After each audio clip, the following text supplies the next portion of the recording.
Facebook দেখে এই যে নতুন একটা রেসিপি ট্রাই করছি। 4টে রুই মাছ দিয়ে তার মধ্যে কাঁচা তেল, কাঁচা মাছ, পেঁয়াজ বাটা, আদা বাটা, নুন, হলুদ, যা মশলা থাকে সেগুলো, টমেটো কাটা। তো এগুলো দিয়ে এখন এটা মেখে নেব। এই যে মশলার সাথে মাছগুলোকে ভালো করে মেখে নিয়েছি।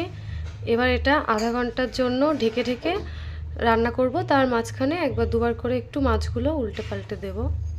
তো এই যে 4 মিনিট মতো প্রথমে মানে না ঢেকে ফুটতে দিতে হবে, যাতে এই যে ফুট ধরা বলে এটা হয়ে যাবে, জলটা আলাদা হয়ে যাবে। তারপর আমি লো ফ্লেমে আধা ঘন্টা মতো ঢেকে রাখবো।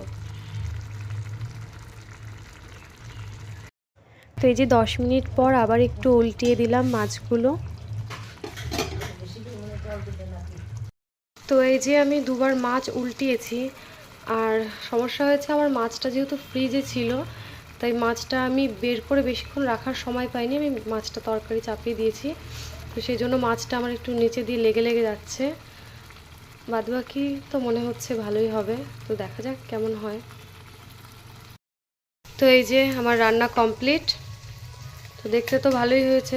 ঝোলটাও দেখো, এখান দিয়ে পুরো তেলগুলো বেরিয়ে মানে তেল ছেড়ে গেছে পুরো। আর দেখতেও ভালো লাগছে। ভালো লাগছে না? এবার খেয়ে রিভিউ দেবে কেমন হয়েছে। ঠিক আছে, চলো খাওয়ার পরে রিভিউ পাবে। এই যে রান্না বান্না কমপ্লিট, বলো কেমন হয়েছে। ঠিক আছে, ওকে এখনো দিইনি, তো খেয়ে নিক তারপরে। খেয়েছো, বলো কেমন। না, সত্যি ভালো হয়েছে।